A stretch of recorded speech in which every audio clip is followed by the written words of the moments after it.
Yo, being outside without my glasses on is a dangerous game because I'm hearing stuff and I can't see where it's coming from, like animals and birds and stuff. Yeah. Hello, welcome to my channel. For those that don't know, my name is LaShira, and today's video is pretty much going to be the start of a 7-day process that I'm going to be partaking in of doing shadow work. I thought it would be a good idea to document the process just so I can see how I feel before going into it, during the process, as well as how I feel at the end, and to see if there's anything that I can compare and contrast. I also thought it would just be a good idea to introduce shadow work to people that might not be aware of what it is, as well as like why I believe that it's beneficial for people to partake in. Before I even get into like the process of journaling, the prompts that I'm using, everything along the lines of that, let's actually get into what shadow work is. Shadow work consists of confronting parts of you that you might have repressed and that can be rooted from childhood trauma. It consists of getting into the things that you can't let go of. It can also be referred to as the dark side, just because sometimes shadow work can get very deep and dark. So yeah, I pinpointed 3 benefits that I feel like are pretty much my intentions of going into the shadow work and what I'm hoping to, get out of it. First one is helps release what no longer serves you. I think it's important to really think about the things that are in your life or that are like that you have going on that you might not even be that aware of, and letting go of it just so you can move on and do the things that you want to do without things that aren't even relevant in your life getting in the way. The second benefit that I have is that it helps you heal from things that you couldn't or didn't heal from as a kid. I feel like a lot of the time people don't realize their upbringing plays a major role in who they are as an adult and why they are the way they are, the things that they do. And being able to unlock those things and really get into it, I believe is beneficial just so you can go the rest of your life. It kind of goes hand in hand with like just releasing things that no longer serve you, just like being able to go the rest of your life without those things still like triggering you. And the third benefit that I have with shadow work is you develop a better understanding of why you are the way that you are. Pretty much like I said in the first one. And like I said, those are pretty much my intentions going into shadow work, going into this 7-day shadow work process. This isn't my first time doing shadow work. I've done it twice in the past. I actually recently did shadow work about maybe 2 months ago. I feel like sometimes when I do shadow work, it's usually just because I feel like I'm like not in a rut, but maybe like I'm feeling lost, or sometimes I just need clarity. Simple as that. And knowing that it's helped me in the past is what's motivating me to do it right now and what's making me want to do it. Yeah, I came up with a list of prompts that I got off of the internet. I got some from like other videos that I've watched about shadow work, as well as just like other blogs and websites and things along the lines, the internet. I pretty much just picked 7 of them that I want to do. I'm gonna start today, and then I'm gonna be done Friday. I'm gonna be done next Thursday. So yeah, I think it's just a good idea if I just say each prompt each day instead of say them all right now. So I should just do that, right?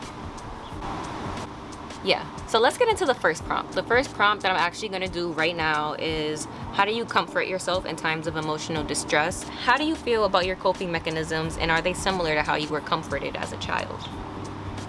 I would pick that as like the first question. Okay.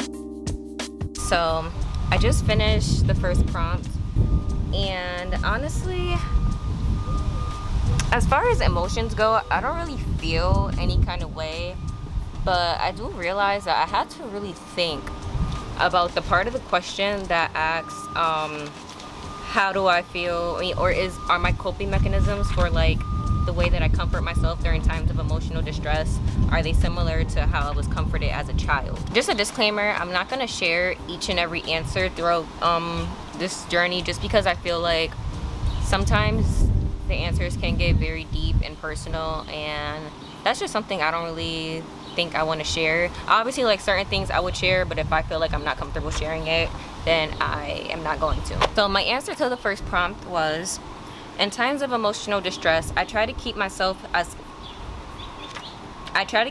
calm as best as I can, reminding myself that it's okay to feel however I'm feeling, and that my emotions are valid.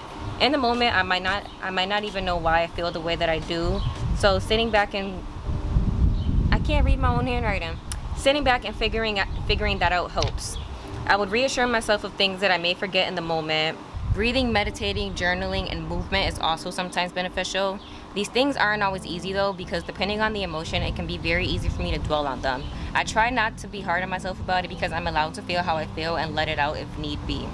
I honestly can't fully remember how I was comforted as a kid, because I don't remember seeking comfort. I've always been independent in dealing with my emotions and never felt the need to share them fully. However, I was always expressive. If I was mad, that goes for positive emotions as well. And I feel like my coping mechanisms are beneficial aside from dwelling.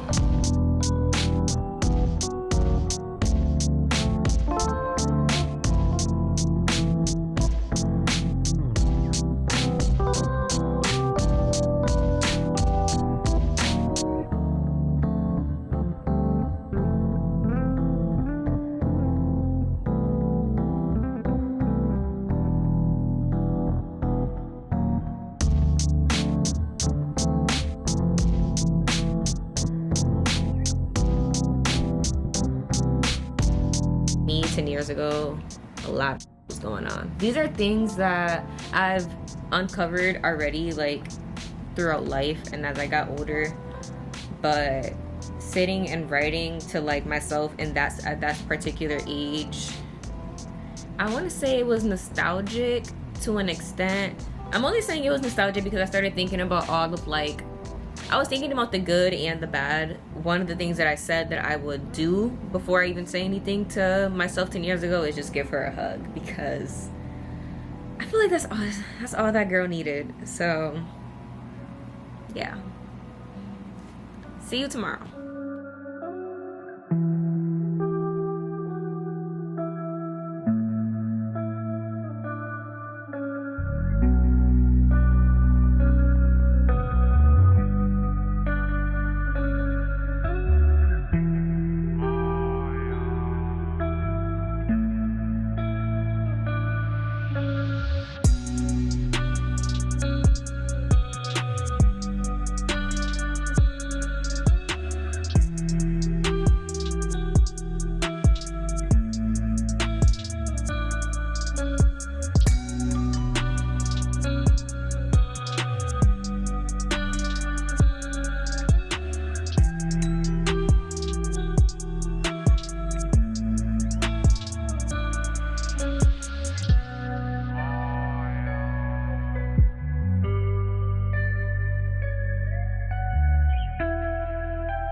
You know how when you're writing sometimes and like you're like trying to get the words out and you just write like chicken scratch? Like I can't even read half of what I wrote, but day 5 is done, so on to the next.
day 7 is complete. You guys like my shirt? It's Naruto. I had to change my shirt because it's like mad hot outside. But we finished our week of shadow work, and I definitely do think that I got the clarity that I was looking for, that I was hoping to receive prior to starting it, like on the first day. I actually enjoyed some of the prompts. I think my favorite one was, what would my present day self say to myself 10 years ago, just because of that age. 10 years ago, I was 12, and not even that age, but that year in general was just a lot for a 12-year-old girl. And it was just nice to tell myself the things that I wish I had heard in those moments. But, you know, it is what it is, and I'm happy that I was able to still, you know, kind of resurface those events and really think about those things and really go back to how I was feeling during those times too. Yeah, I don't think there are any questions that like I had to really like sit and really think about. It was pretty easy for me to answer some of these. The question where I asked, am I okay with the fact that not everyone will like me? I definitely do think that I am. Like, I don't really care, but when I was writing, I did come across the fact that I think because of the fact that I spent so many years, mainly like during my teenage years. If it's noisy, I'm sorry. I don't have a mic on my camera right now, and it's just a lot going on outside, so bear with me. During my teenage years, I spent a lot of time being like a little bit of a people pleaser, I think, and I think that resulted in me not really caring about if people like me. But when it comes to people that I care for and that are in my life, what did I write? I'm sitting here with a brain fart, and it's literally in my journal. Also, if anyone was wondering, this is just a Moleskine journal. I get it from Target. You can literally get this from anywhere: Amazon, Target, Barnes and Noble, anywhere where they sell like stationery things. Yeah, I'm not gonna read the whole answer, but I'm just looking for a certain part. If I'm the reason why something's going wrong, or like for them to like, if I'm the reason why they're upset about something, I think that bothers me more than like me caring if they like me. I don't know. I just feel like, you know, like people are just not gonna like you, and that's fine. Like, keep moving with your life. Like, there are gonna be people that are in love with you and that just want you around, and there's gonna be people that want nothing to do with you and just don't like anything about you, and that's okay. Like, there's no point in dwelling on that. Like, who cares? I think it's more important to focus on the people that, you know, do like you and do care for you, and, you know, yeah. All in all, some of these questions were just pretty kind of easy to answer. I think it's more so like getting deeper into the whys of certain things. Like, for example, the last question, which was, what do I do that holds me back the most? And I mean, my first answer to that question was just me. Like, the one thing I do that holds me back the most is the fact that I hold myself back, and then I just had to get deeper into that. I really did enjoy doing this. I definitely do think I got clarity. I think I got a lot of reassurance from myself too, which is nice. And yeah, if you guys do plan on using these prompts, let me know what your intentions are before doing it, what you're hoping to get out of it. Maybe if you've done shadow work in the past, let me know what your experience was like. If there's any prompts that you think will be essential for shadow work, let me know, because I do plan on doing it again in the future. This is about my third time doing shadow work, so would love to have different questions to, you know, switch it up a little bit. And yeah, thank you guys so much for tuning in, and until next time.